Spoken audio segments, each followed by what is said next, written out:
Ok,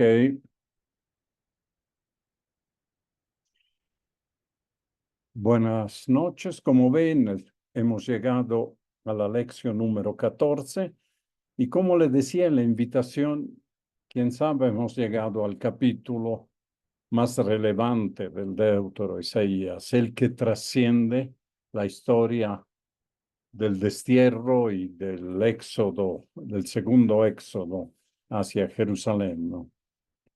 Un capítulo que es una referencia para entender la vida de Jesús, un reflejo, un espejo, digamos, de lo que le pasó a Jesús, sobre todo en su pasión, y también es una lección muy importante para entender el significado del sacrificio de Cristo.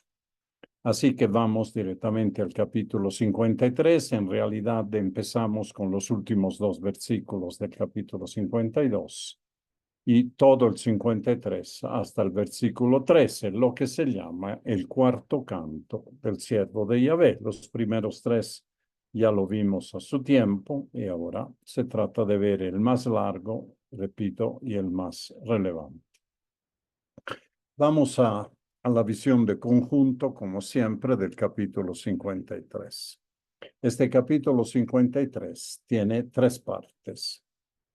El anuncio por parte de Yahvé del éxodo del siervo en un contexto de incredulidad y sorpresa de todos los hombres. Son el final del capítulo 52. Empieza con el final feliz, digamos, este canto del siervo, garantizando el éxito de este siervo a pesar de lo que leeremos después. Un segundo momento es el relato que hace la comunidad de los sufrimientos del siervo, que está destinado desde un comienzo al fracaso. Nadie le da un centavo, ¿sí? Ninguneado incluso por los suyos, objeto de los peores sufrimientos, hasta tortura, como un cordero llevado al matadero, mientras que en realidad es un hombre inocente que no expiaba sus culpas, sino que llevaba sobre sí los pecados de todos, no solo del pueblo de Israel, sino de la humanidad por voluntad de Yahvé. Se habla de un juicio en el cual el siervo se mantiene en silencio, una condena injusta, la condena de un inocente, y una muerte, una ejecución ignominiosa que le produce muerte y sepultura. Esto hasta el versículo 10, que es la parte central del canto. Y la parte final es la gran novedad, es la revelación por parte de Yahvé, que ese sufrimiento que ha sido aceptado, que ha sido vivido en obediencia a Dios como expiación, no de sus pecados, sino de los pecados del otro, era parte del plan de Dios. No era un accidente en el camino, no fue mala suerte lo que le tocó al siervo, sino era un paso obligado para que el plan de Dios se realizara. Y este es el camino de la victoria. Bueno, esta revelación explica desde el punto de vista del plan de Dios la suerte del siervo, su paso por sufrimiento, por la pasión, por la muerte, hasta tener la exaltación. Dios toma la palabra en los últimos dos versículos para reafirmar con su autoridad la inocencia del siervo y la fuerza redentora de su sufrimiento. Esto es el programa que nos presenta el capítulo 53. Yo tengo todavía presente hace más de 50 años o 50 años más. Hice un retiro espiritual sobre los cantos del siervo y realmente lo que más me impactó fue la revelación del significado del sufrimiento del siervo de Yahvé. Pero podríamos preguntarnos, algunas de estas cosas, incluso con más respiro, están en el librito Caminos de Espiritualidad, ¿no? En las páginas 83-87. Los que quieran ampliar estos temas pueden hacerlo acudiendo a ese librito. Pero la pregunta entonces, la primera pregunta que nos hacemos, ¿de quién habla eso? ¿Se acuerdan el diácono Felipe que va caminando en el camino que va de Jerusalén hacia la costa y se encuentra con un eunuco, un administrador de la reina de Etiopía? Está en Hecho 8:34. Podemos leerlo porque es exactamente la pregunta que nos estamos haciendo.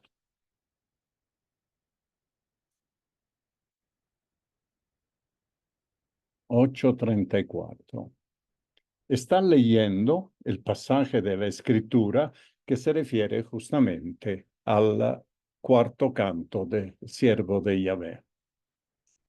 Termina de leer el eunuco preguntó a Felipe: te ruego me digas de quién dice esto el profeta, de sí mismo o de otro. Felipe entonces, partiendo de este texto de la Escritura, se puso a anunciarle la buena nueva de Jesús. Lo interesante entonces de este texto es que la evangelización se basa en la exegesis, podríamos decir, en una lección que hace Felipe al eunuco de este canto. Y la pregunta es la misma que nos hacemos hoy. ¿Quién es este ser? ¿De quién habla el profeta? ¿De sí mismo o de otro? Hoy en día, a la luz de los cuatro cantos, hay tres hipótesis principales. Es importante subrayar que no son excluyentes entre los estudiosos. Como hemos aprendido en otras lecciones, siempre los textos de la Biblia, en especial del Antiguo Testamento, tienen diferentes capas de lectura. Podemos leerla en el contexto de que el profeta o el narrador vivía, porque de algo él sacó esta profecía. Podemos leerlo en función colectiva, en función del pueblo de Israel, o podemos leerlo en proyección al futuro, ya sea colectivamente, ya sea con una persona particular. Entonces, la primera capa de lectura es que este canto fue inspirado por un personaje histórico del pasado que obviamente no cumple todos los elementos que hay en el canto del siervo. Se han barajado algunas figuras, como el rey Josías. Conocemos este santo rey Josías, ¿no? Que reformó profundamente el judaísmo a partir del descubrimiento y de la aplicación, sobre todo, del libro del Deuteronomio. Un rey piadoso, un rey como no hubo otro desde el tiempo de David.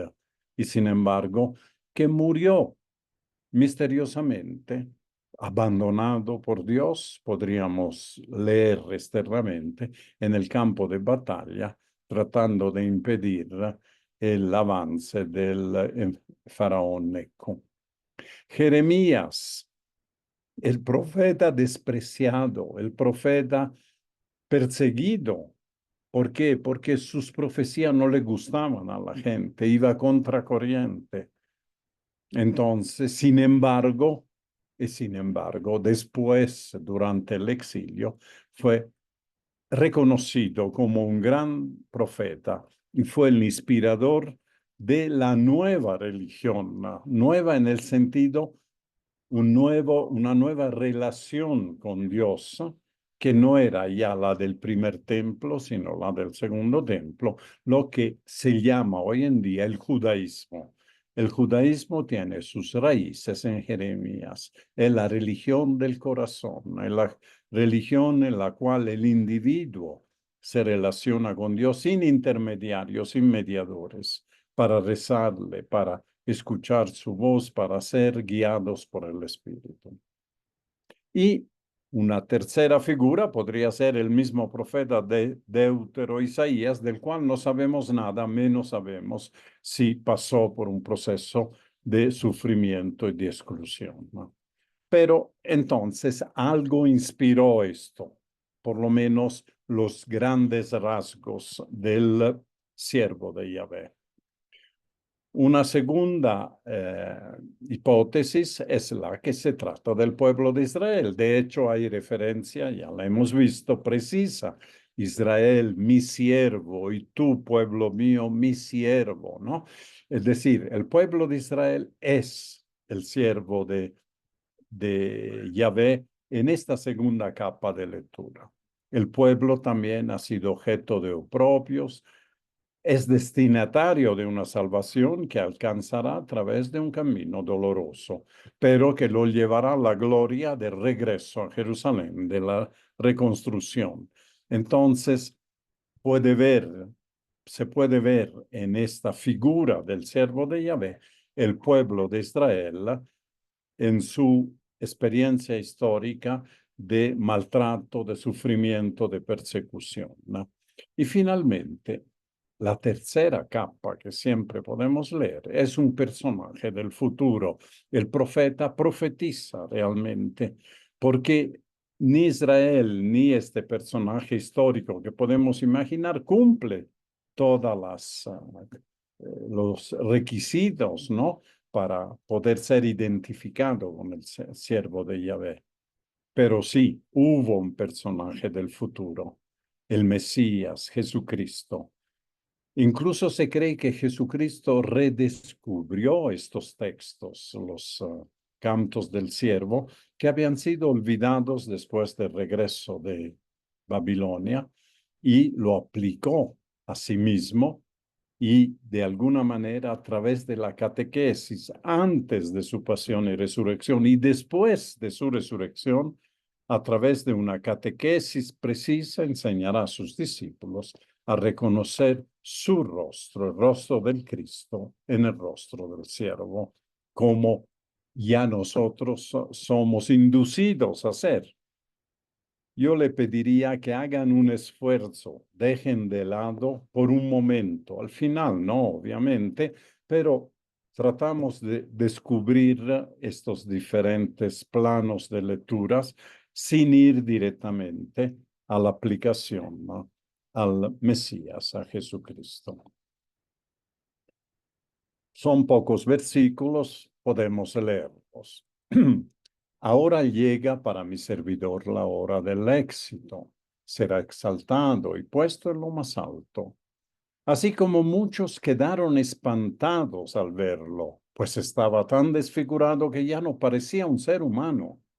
Así también todas las naciones se asombrarán y los reyes quedarán sin palabras al ver lo sucedido, pues verán lo que no se les había contado y descubrirán cosas que nunca se habían oído. ¿Quién podrá creer la noticia que recibimos? Y la obra mayor de Yahvé, ¿a quién se la reveló? Este ha crecido ante Dios como un retoño, como raíz en tierra seca. No tenía brillo ni belleza para que nos fijáramos en él, y su apariencia no era como para cautivarnos. Despreciado por los hombres y marginado, hombre de dolores y familiarizado con el sufrimiento, semejante a aquellos a los que se les vuelve la cara. No contaba para nada y no hemos hecho casos de él. Sin embargo, eran nuestras dolencias las que él llevaba, eran nuestra culpa las que le pesaban. Nosotros lo creíamos azotado por Dios, castigado y humillado, y eran nuestras faltas por las que era destruido, nuestros pecados por los que era aplastado. Él soportó el castigo que nos trae la paz, y es por sus llagas hemos sido sanados.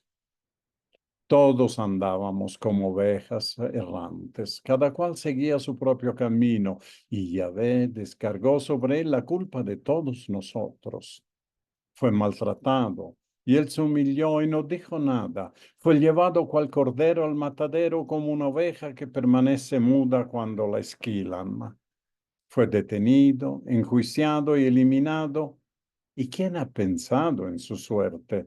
Pues ha sido arrancado del mundo de los vivos y herido de muerte por los crímenes de su pueblo. Fue sepultado junto a los malhechores, y su tumba quedó junto a los ricos, a pesar de que nunca cometió una violencia, ni nunca salió una mentira de su boca. Quiso Yahvé destrozarlo con padecimientos, y él ofreció su vida como sacrificio por el pecado. Por esto verá a sus descendientes y tendrá larga vida, y el proyecto de Dios prosperará en sus manos. Después de las amarguras que haya padecido su alma, gozará del pleno conocimiento. El justo, mi servidor, hará una multitud de justos después de cargar con sus deudas. Por eso le daré en herencia muchedumbres, y lo contaré entre los grandes, porque se han negado a sí mismo hasta la muerte. Y ha sido contado entre los pecadores cuando él llevaba sobre sí los pecados de muchos e intercedía por los pecadores. Hasta acá es el texto. Ahora, como siempre, vamos a la lección de versículo por versículo. Vemos los primeros 3 versículos, que son el final del capítulo 52, que como vemos es la comunidad, quién sabe la misma humanidad, toda la humanidad, que reflexiona a posteriori sobre lo que ha sucedido con este siervo de Yahvé. Ahora, llega para mi servidor la hora del éxito. Será exaltado. Esta palabra exaltado en la Biblia tiene un significado que nosotros podemos traducir: será victorioso, pero también será glorificado. El Señor de la exaltación, ¿no? En la iglesia de Obrajes es Jesús crucificado. En el momento que es crucificado, también es exaltado. Es la teología de San Juan, ¿no? Y puesto en lo más alto. Así como muchos quedaron espantados al verlo, pues estaba tan desfigurado que ya no parecía un ser humano. Así también todas las naciones se asombrarán, y los reyes quedarán sin palabras al ver lo sucedido, pues verán lo que no se les había contado y descubrirán cosas que nunca se habían oído. Así que vemos el éxito del siervo y su exaltación no en un futuro lejano, sino ahora, y en la hora de Dios, en el cual confluyen el pasado, el presente, el futuro. Las 3 lecturas, ¿no? La lectura del pasado, la lectura del presente, la lectura del futuro. El éxito, según los diferentes planes de lectura, puede ser el caso de Jeremías, que ha desembocado su enseñanza en el judaísmo. O puede ser, en el caso de Israel, el nuevo éxito de Judá. O también puede ser la exaltación de Jesús en la cruz, como ya les he adelantado. Lo que subraya es la apariencia del siervo, vencido y desfigurado. Esta paradoja, esta contradicción entre lo aparente y lo verdadero. En apariencia, el siervo vencido y desfigurado contrasta con el asombro de las naciones y sus reyes, que quedarán sin palabras al ver lo sucedido. Verán lo que no se les había contado, algo nuevo, algo inédito. La palabra castellana es inédito. Y descubrirán cosas que nunca se habían oído. Esto ya nos induce que lo que va contando el relato de este siervo va más allá del nuevo éxodo de Judá, para abarcar el misterio mismo del plan de salvación de Dios. Un plan inesperado, nunca escuchado, nunca imaginado, más allá del nuevo éxodo de Judá. Es necesario leer la primera carta a los Corintios 1, 17, 31 para ver cuál es este plan de Dios. Porque no me envió Cristo a bautizar, dice San Pablo, sino a predicar el Evangelio, y no con palabras sabias para no desvirtuar la cruz de Cristo, pues la predicación de la cruz es una necedad para los que se pierden, mas por lo que se salvan, para nosotros es fuerza de Dios. Porque dice la Escritura, destruiré la sabiduría de los sabios e inutilizaré la inteligencia de los inteligentes. ¿Dónde está el sabio? ¿Dónde el docto? ¿Dónde el sofista de este mundo? ¿Acaso no entonteció Dios la sabiduría del mundo? De hecho, como el mundo mediante su sabiduría no conoció a Dios en su divina sabiduría, quiso Dios salvar a los creyentes mediante la necedad de la predicación. Así, mientras los judíos piden señales y los griegos buscan sabiduría, nosotros predicamos un Cristo crucificado, escándalo para los judíos, necedad para los gentiles, mas para los llamados, lo mismo judíos que griegos, un Cristo, fuerza de Dios y sabiduría de Dios, porque la necedad divina es más sabia que la sabiduría de los hombres, y la debilidad divina más fuerte que la fuerza de los hombres. Mirad, hermanos, quienes habéis sido llamados, no hay muchos sabios según la carne, ni muchos poderosos, ni muchos de la nobleza. Ha escogido Dios más bien lo necio de este mundo para confundir a los sabios. Ha escogido Dios lo débil del mundo para confundir lo fuerte.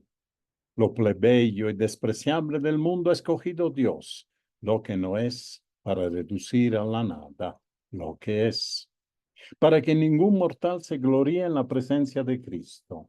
De los bienes que estéis en Cristo Jesús, al cual hizo Dios para nosotros sabiduría de origen divino, justicia, santificación y redención, a fin de que, como dice la Escritura, el que se gloríe, gloríese en el Señor.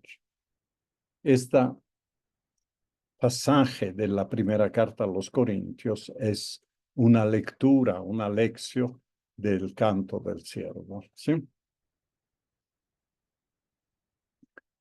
¿Quién podrá creer la noticia que recibimos? La obra mayor de Yahvé, ¿a quién se la reveló? Este ha crecido ante Dios como un retoño, como raíz en tierra seca. No tenía brillo ni belleza para que nos fijáramos en él y su apariencia no era como para cautivarnos.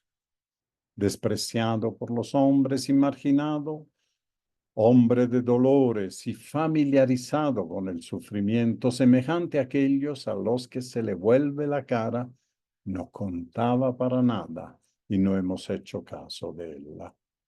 Ahora sí toman la palabra el pueblo de las naciones, la humanidad, para unirse al asombro general de esta obra de Dios, la obra mayor de Dios. La obra mayor de Yahvé es el plan de salvación de Yahvé, el que fue pensado desde el momento en que el hombre cayó, ¿no?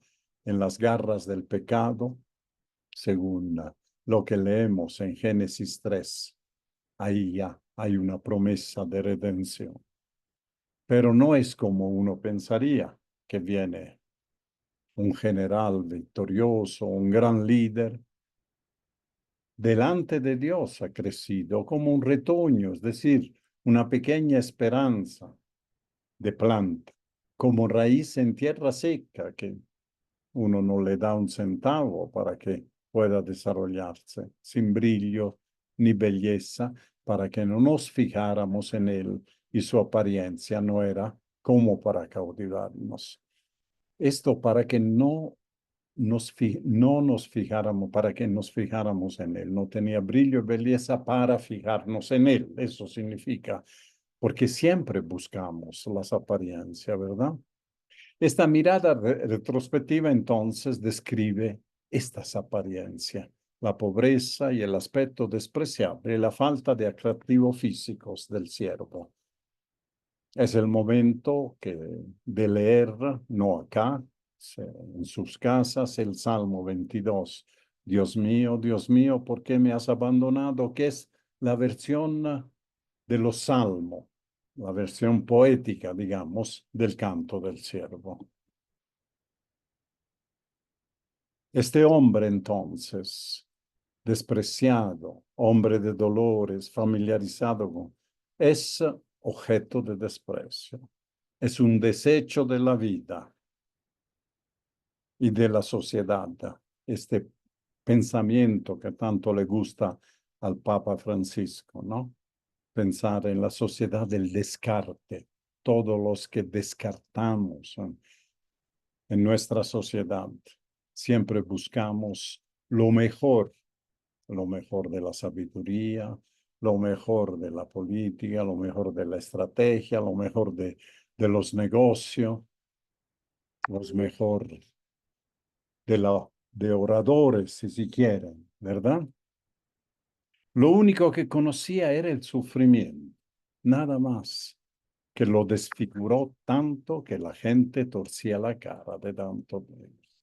No solo era un ser insignificante, sino que provocaba asco, provocaba algo que hacemos también nosotros cuando torcemos la cara delante de algo que nos choca, que nos molesta. En suma, este siervo es un perfecto inútil para el mundo, a quien no se le hace caso y no se le toma en cuenta para nada. No sirve. Jesús muere, de hecho, no sirviendo a nadie, no sirviendo a los judíos, no sirviendo a los romanos, no sirviendo incluso a las expectativas de sus discípulos, solo. ¿Mm? Estaba en medio de los suyos, nos dice el Evangelio de Juan, pero los suyos no lo reconocieron ni le acogieron.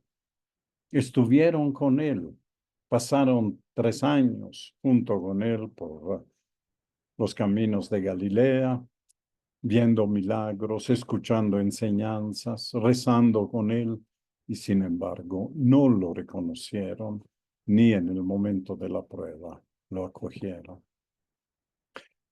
Y aquí viene la paradoja. Sin embargo, eran nuestras dolencias las que llevaba, eran nuestros dolores los que le pesaban. Nosotros lo creíamos azotado por Dios, castigado y humillado. Aquí hay que hacer referencia al juicio humano y tradicional judío, que es un poco el drama del libro de Job. Si a uno las cosas le van mal en la vida es porque ha pecado, porque está sufriendo el castigo de Dios. Por eso a este siervo tan maltratado, tan torturado, tan mal llevado, nosotros los creíamos azotado por Dios, castigado y humillado. Pero aquí está la paradoja. Esa condición de humillación, de azote, de castigo que nosotros le atribuimos es consecuencia no de sus pecados, sino de nuestros pecados. Y Mateo 8:17 viene a propósito de esta lectura.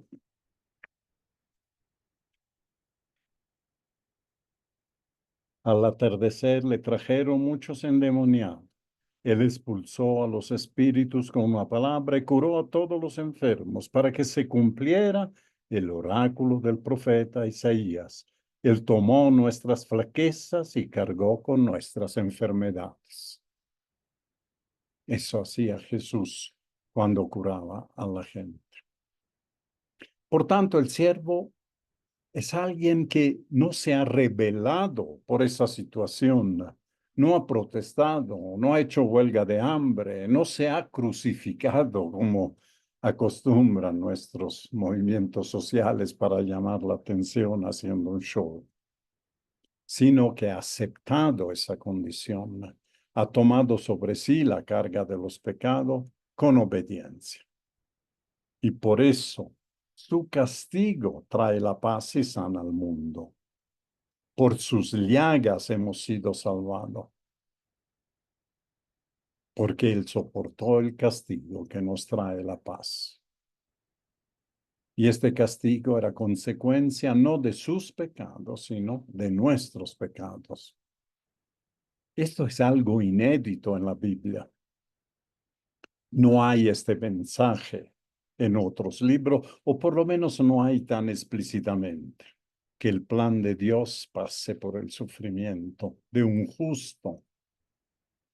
Todos andábamos como ovejas errantes, cada cual seguía su camino. Y aquí viene una frase chocante que necesita ser explicitada. Yahvé descargó sobre él la culpa de todos nosotros. ¿En qué consiste entonces esta salvación? En reunir toda la humanidad dividida y errante como oveja para que vuelvan al único redil del buen pastor. Esto es lo que quiere. Las ovejas errantes tienen que reunirse en único redil, bajo un único pastor, que es Dios. Y la segunda parte de este versículo 6 da a entender que Yahvé ha cargado al siervo con la culpa de todos los hombres. ¿Por qué?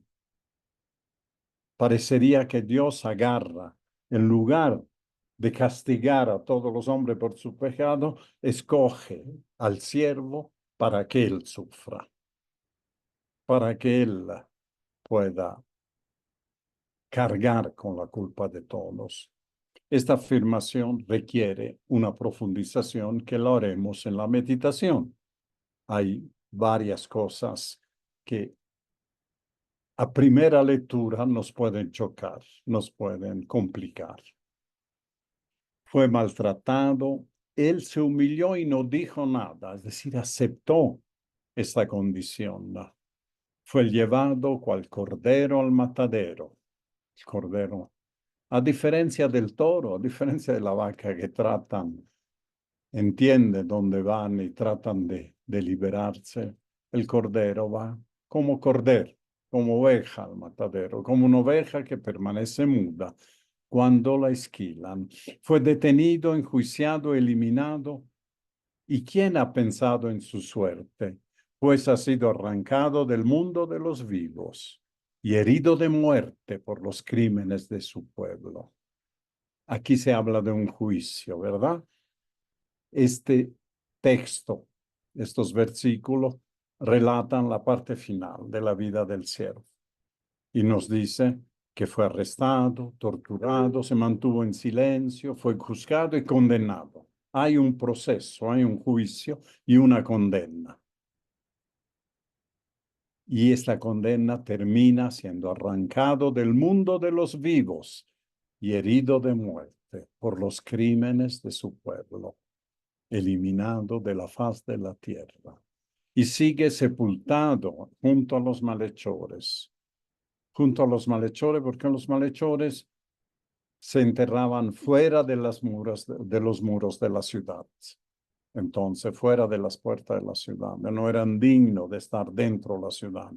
En una tumba reservada a ricos. Hoy diríamos en una fosa común, en una tumba anónima, ¿no?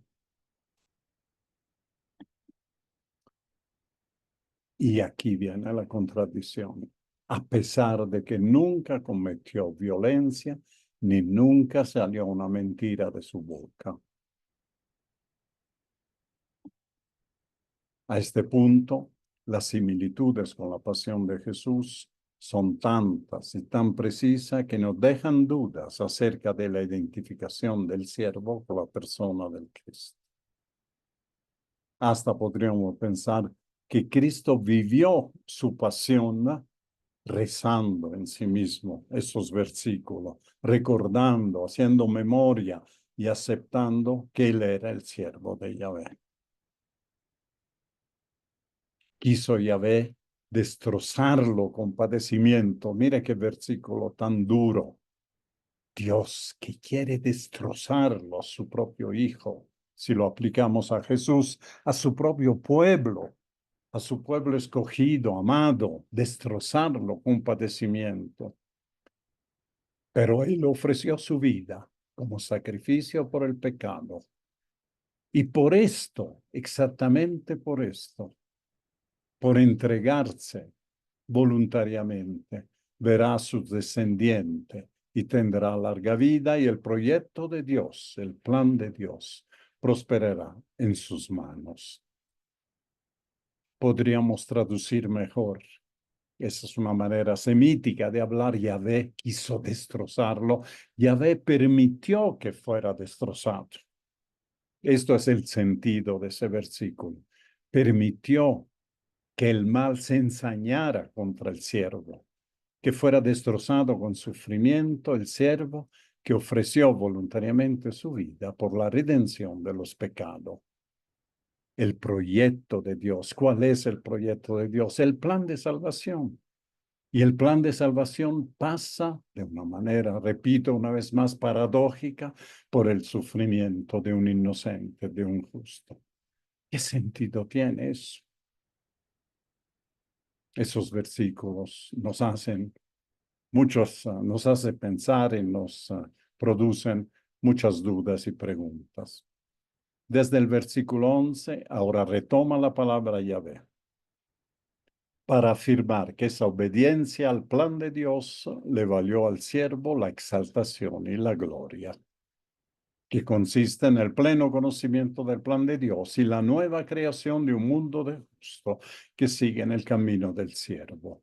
Después de las amarguras que haya padecido su alma, gozará del pleno conocimiento. El justo, mi servidor, hará una multitud de justos después de cargar con sus deudas. Apliquémoslos a Jeremías, apliquémoslos al resto de Israel que vuelve a Jerusalén. Apliquémoslos a Jesús. Por eso le daré inherencia a muchedumbre, lo contaré entre los grandes. ¿Por qué? Porque se han negado a sí mismo hasta la muerte. Ha escogido seguir el plan de Dios a su instinto de supervivencia, a su propia justicia de inocente. No se ha rebelado, se ha mantenido en silencio, ha aceptado ser parte del plan de Dios, tal vez sin entender totalmente por qué.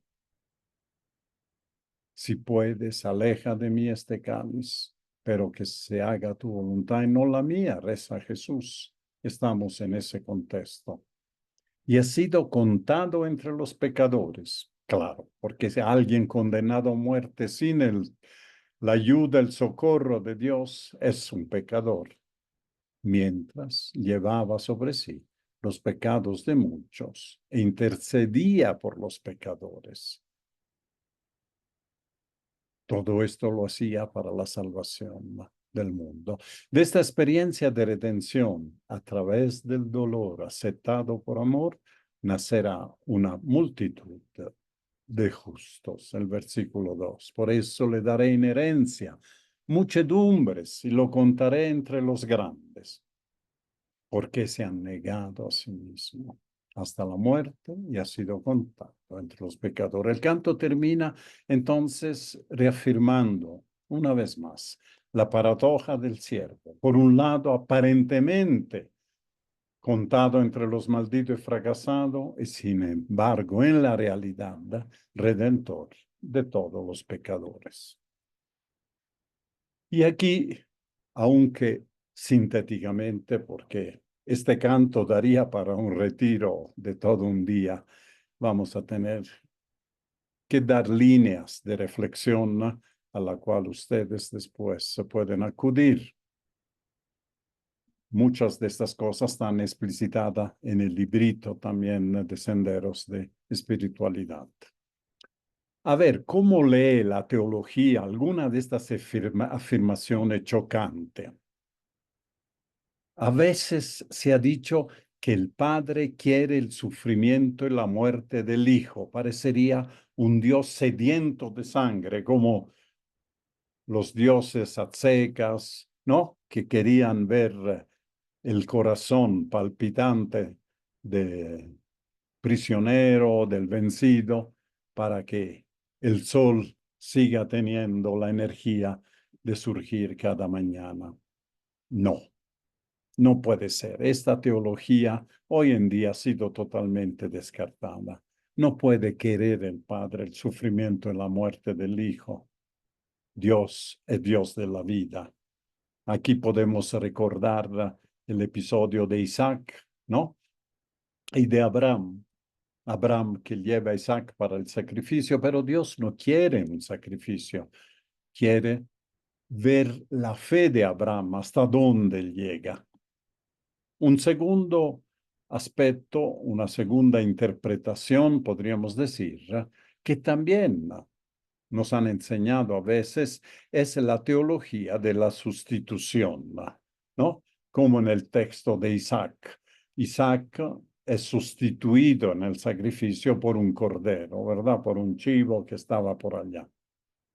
Hay dos textos escandalosos que por un lado, eh, nos escandalizan, escandalosos son, pero por el otro iluminan esto. Vamos a leer 2 Corintios 5, 18, 21.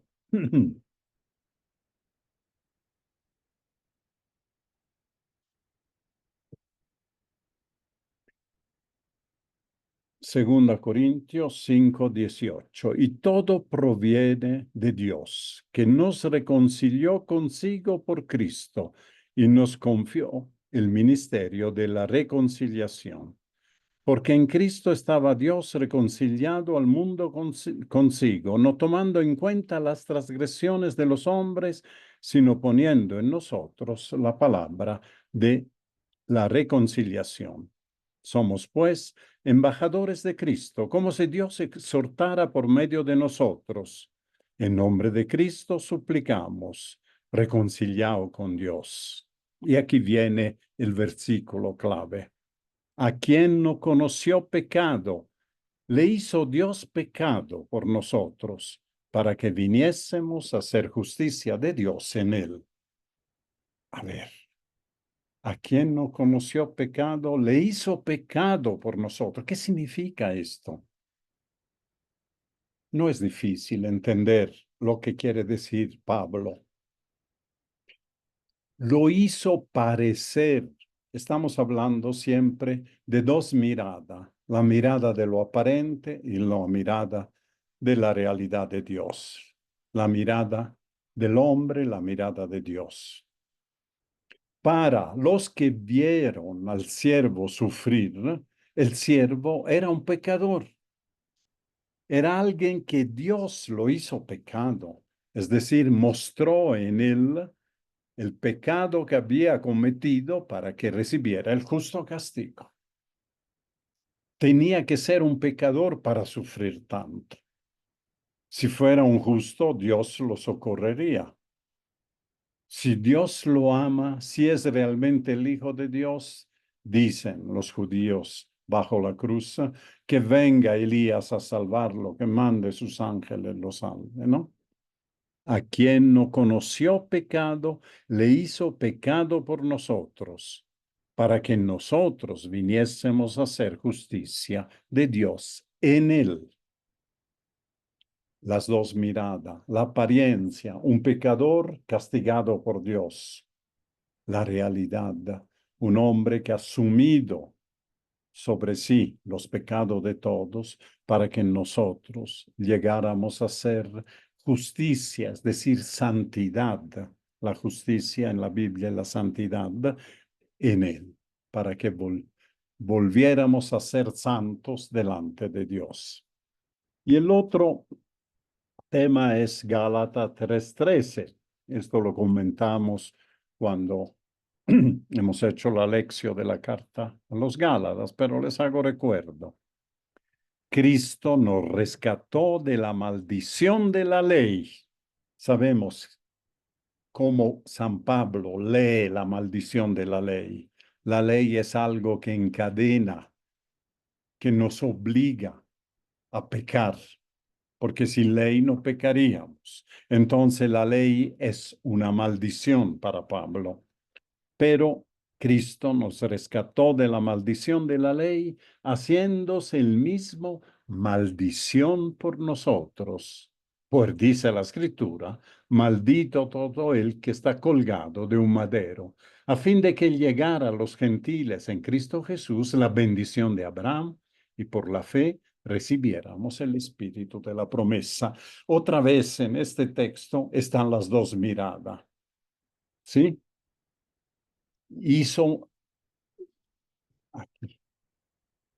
Cristo nos rescató de la maldición de la ley, haciéndose el mismo maldición por nosotros.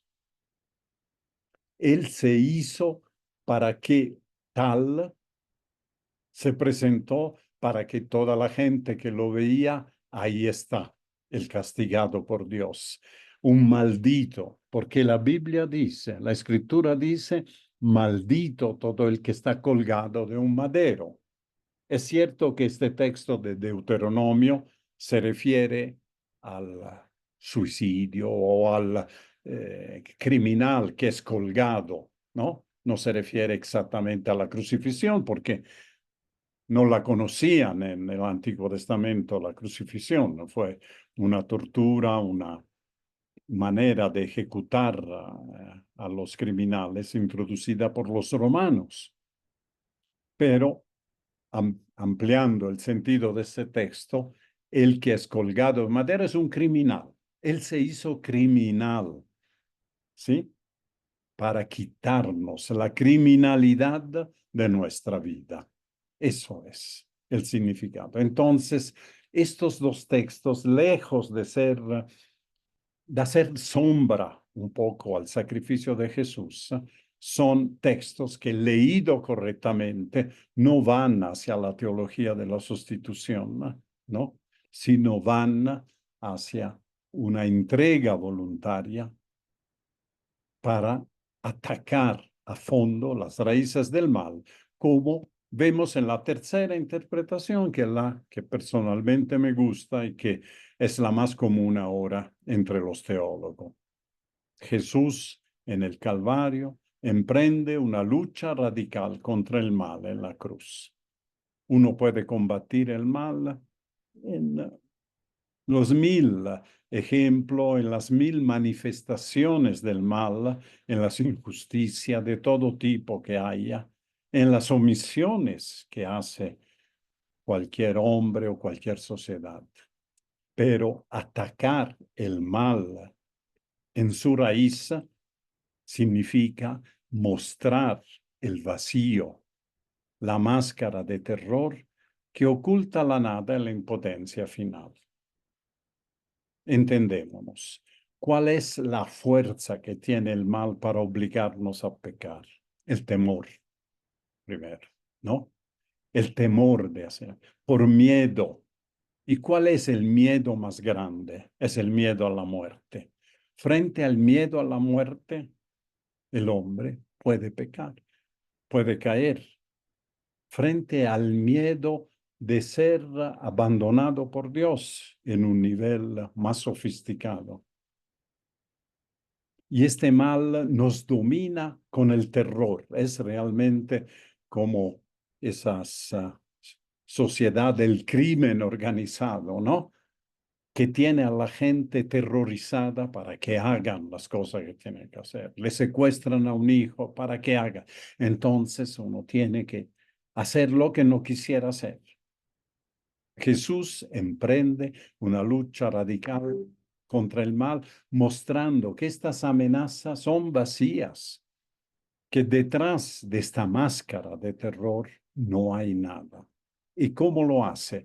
Ofreciéndose, entregándose a Él en la cruz, en la muerte, mostrando que más que matarlo, más que pedir su muerte, no puede hacer nada más.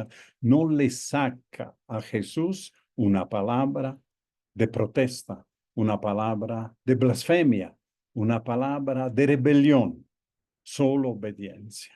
Padre, perdónales porque no saben lo que hacen. Este es todo lo que le saca el mal en la cruz a Jesús. Y por eso es vencido el mal. Cuando parece vencerlo, lo tiene en la cruz, abandonado por todo, próximo a morir, y sin embargo ya no tiene armas, ya no puede hacer nada más contra él.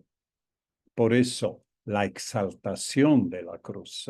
Jesús es exaltado en el momento que en la cruz resiste a la tentación de pasarse del bando del mal, haciendo también él acciones de mal. No, responde al mal, solo con el bien.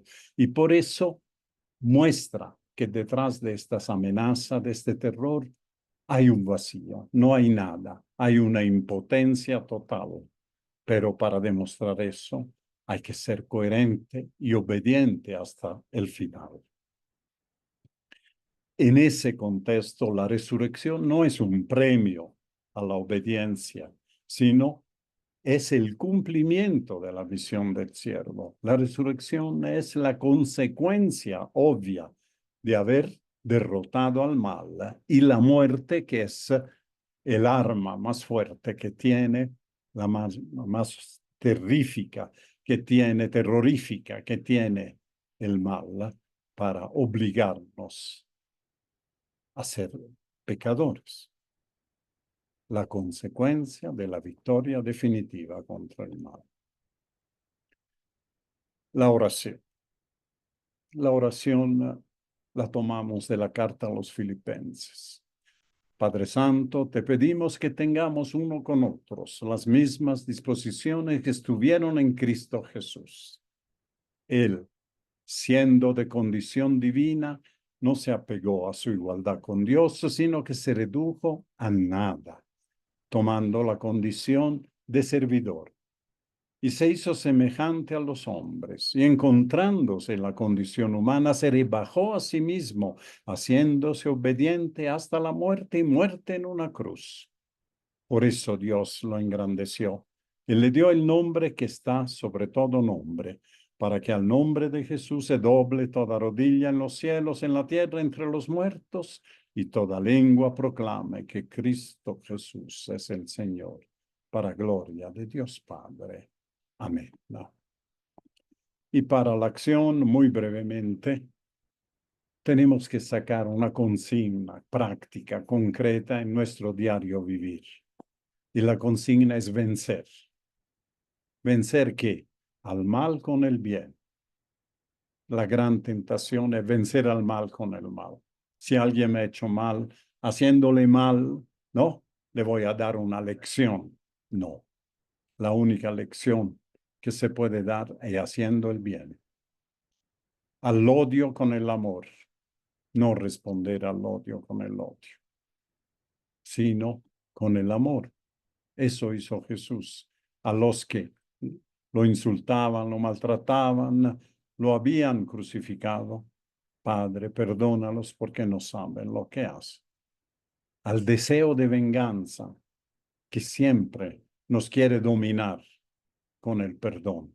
Qué difícil es. Y todos hemos experimentado qué difícil es perdonar cuando tenemos la posibilidad de vengarnos, porque otra cosa es no tener la posibilidad. Eso se llama resignación, no es resignación. Es el perdón cuando escoger el perdón en lugar de la venganza, pudiendo hacer las dos. Escoger el amor en lugar del odio, pudiendo hacer los dos. Escoger el bien en lugar del mal, así, teniendo los dos. Entonces, de lo que se trata es releer ahora sí el cuarto canto del siervo a la luz de la pasión de Jesús.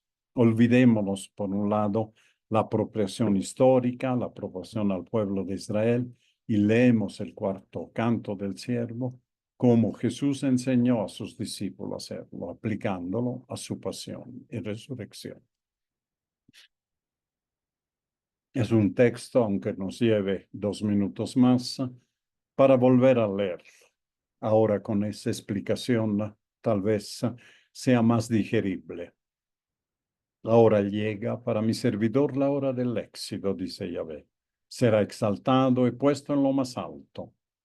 Así como muchos quedaron espantados al verlo, pues estaba tan desfigurado que ya no parecía un ser humano. Así también todas las naciones se asombrarán y los reyes quedarán sin palabras al ver lo sucedido, pues verán lo que no se les había contado y descubrirán cosas que nunca se habían oído. ¿Quién podrá creer la noticia que recibimos? Y la obra mayor de Yahvé, ¿a quién se la reveló? Este ha crecido ante Dios como un retoño, como raíz en tierra seca. No tenía brillo ni belleza para que nos fijáramos en él, y su apariencia no era como para cautivarnos. Despreciado por los hombres y marginado, hombre de dolores y familiarizado con el sufrimiento, semejante a aquellos a los que se les vuelve la cara, no contaba para nada y no hemos hecho caso de él. Sin embargo, eran nuestras dolencias las que llevaba, eran nuestras culpas las que le pesaban. Nosotros lo creíamos azotado por Dios, castigado y humillado, y eran nuestras faltas por las que era destruido, nuestros pecados por los que era aplastado. Él soportó el castigo que nos trae la paz, y por sus llagas hemos sido sanados. Todos andábamos como ovejas errantes, cada cual seguía su propio camino, y Yahvé descargó sobre él la culpa de todos nosotros. Fue maltratado, y él se humilló y no dijo nada. Fue llevado cual cordero al matadero, como una oveja que permanece muda cuando la esquilan. Fue detenido, enjuiciado y eliminado. ¿Y quién ha pensado en su suerte? Pues ha sido arrancado del mundo de los vivos y herido de muerte por los crímenes de su pueblo. Fue sepultado junto a los malhechores y su tumba quedó junto a los ricos a pesar de que nunca cometió una violencia ni nunca salió una mentira de su boca.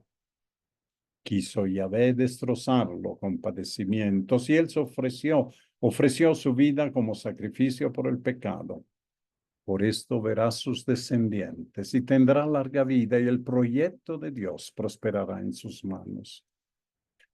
Después de las amarguras que haya padecido su alma, gozará del pleno conocimiento. El justo, mi servidor, hará una multitud de justos después de cargar con sus deudas. Por eso le daré en herencia a muchedumbres, y lo contaré entre los grandes, porque se han negado a sí mismo hasta la muerte y ha sido contado entre los pecadores, cuando llevaba sobre sí los pecados de muchos e intercedía por los pecadores. Aquí hay un canto que ni siquiera voy a poner, pero le recomiendo. Es un canto muy bonito, el único que he encontrado y me ha gustado mucho. Siervo de Yahvé, testigo enviado. Siervo de Yahvé, herido, humillado. Siervo de Yahvé, hermano del hermano. Siervo de Yahvé, herido en pies y manos. Eres mi siervo, yo te elegí, eres mi siervo, vas a morir. Amor, Dios es amor. Dios es amor y por amor me eligió. Amor, Dios es amor, Dios es amor y por amor me envió.